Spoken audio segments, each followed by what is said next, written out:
Do you think that race plays a part in wealth distribution, or either a mindset that you can't Today? or cannot? Yeah. No. You don't? No, I don't. I don't. Hey, you and I, we're proof. Why would race have anything to do with it? Put your mind to what you want to do and go for that. It's kind of like religion to me. It's a good excuse for not getting there. Where are we in the United States of America in race relations and what you see from day to day in your life? Skip, they wouldn't want to ask me that. They wouldn't want my answer to represent it because God knows I have been nothing but blessed. My whole path, these 33 years have been nothing but a blessing. I have never, and never is a strong word, I've never dealt with racism, and I'm glad I didn't have to. There is a class of colored people who make a business of keeping the troubles, the wrongs, and the hardships of the Negro race before the public. Some of these people do not want the Negro to lose his grievances because they do not want to lose their jobs. There is a certain class of race problem solvers who don't want the patient to get well. That was said by Booker T. Washington. How are we going to get rid of racism until... Stop talking about it. I'm going to stop calling you a white man. Yeah. And I'm going to ask you to stop calling me a black man. You know, it's frustrating to me that people take race and they make it personal. You know what I mean? Like we're at a loss in this generation. If you look at it in the 80s, Archie Bunker was a stark racist. Stark. If you don't know who Archie Bunker is, look him up. All in the Family, great show. You heard him. The Jeffersons, stark racist. Fred Sanford, stark racist. But you know what black people and white people did? They laughed. You watch 48 Hours with Eddie Murphy and Nick Nolte. Both of them hated each other because he was black and because he was white. You know what they did? They laughed. But I asked you what the racial breakdown was of your audience. Do you remember this? And you told me the only black face you could see in the whole audience was your makeup artist. I believe that's what you said, and she was in the front row, right? A lot of white kids love rap. Yes. Explain that. What does that say to you? What's the message of it? What's the bigger picture of it? I don't want to be bashed because I don't want to sound like I'm on the wrong if there is a side, but I thought that was clearly a message that there was no such thing as racism.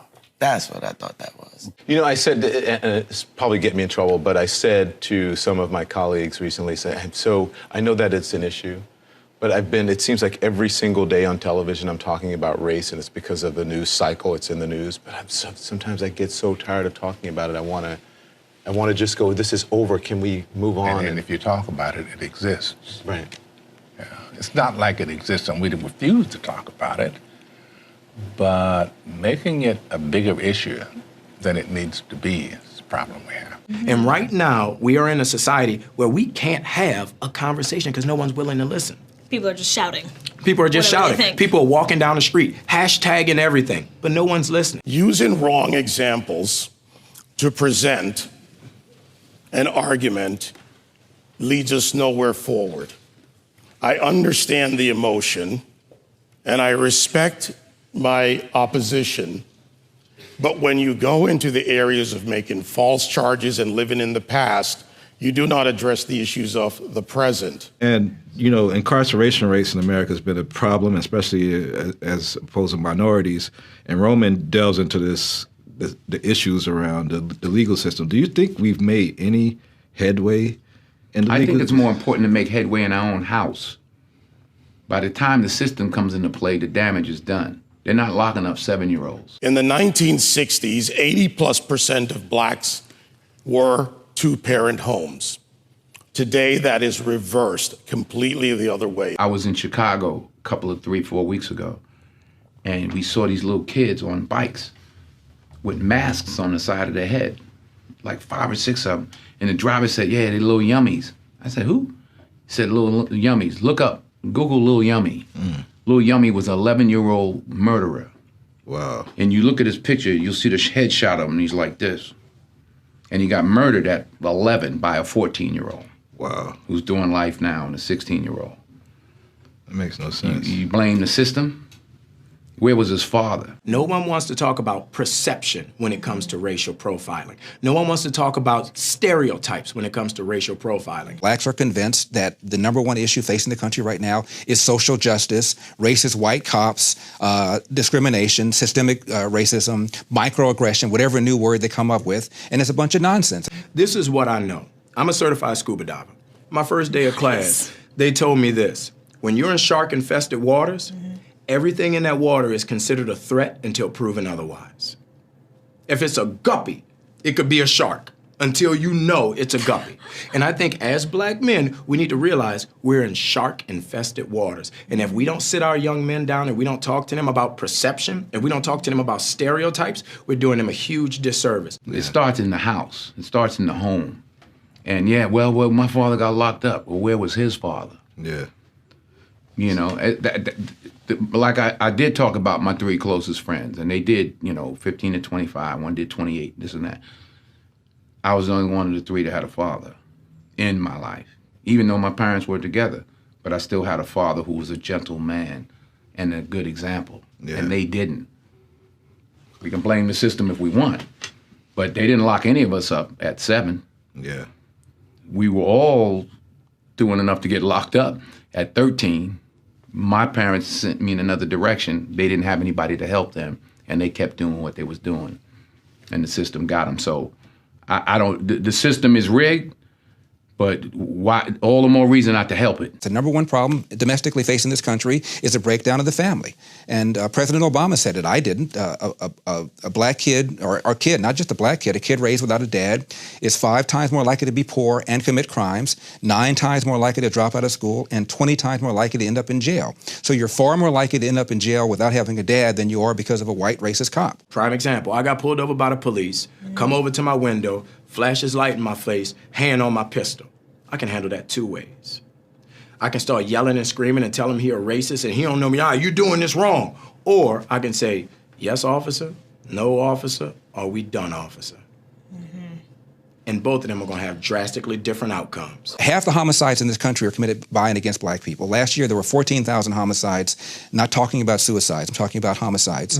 Half of them were black, 96% of them black on black of that 7,000. Where's the Black Lives Matter people on that? What happens with young black men, everything is susceptible to the question of your manhood. And what's going on in these streets ain't got nothing to do with my manhood.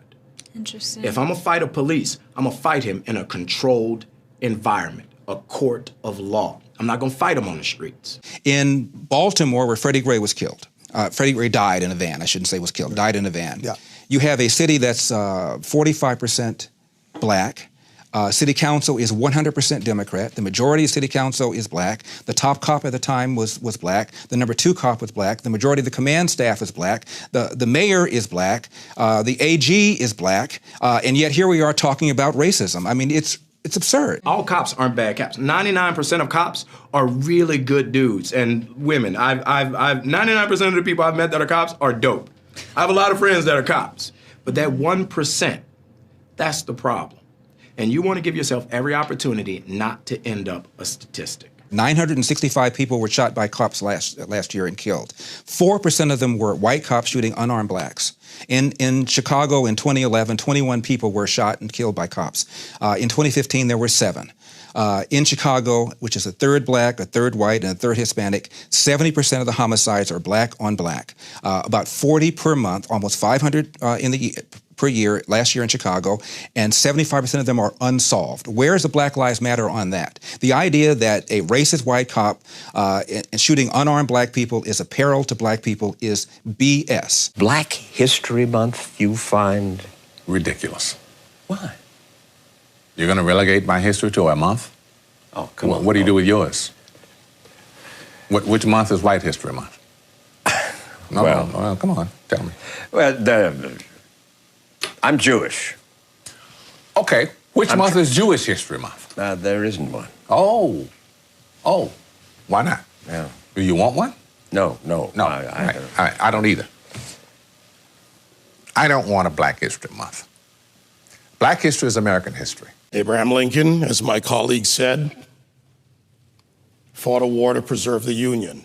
That republic allowed for the people of the United States, under our Constitution, to amend it, therefore removing slavery, and then moving forward to the Voting and Civil Rights Act, and also the suffrage movement for women. At that same time, and you would say it as strong as anyone, it's no excuse for bombing and destroying your own neighborhood.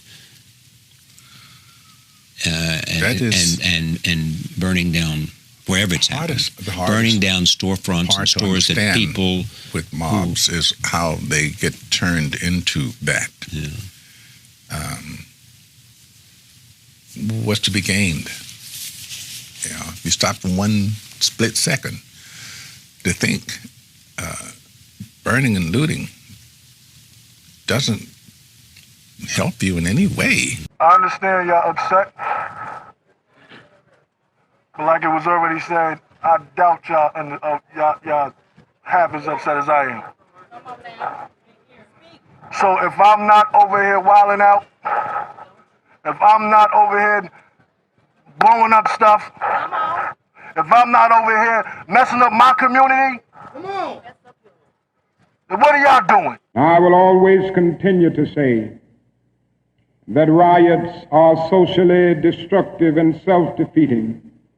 I'm still convinced that non-violence is the most potent weapon available to oppress people in their struggle for freedom and justice. I feel that violence will only create more social problems than they will solve.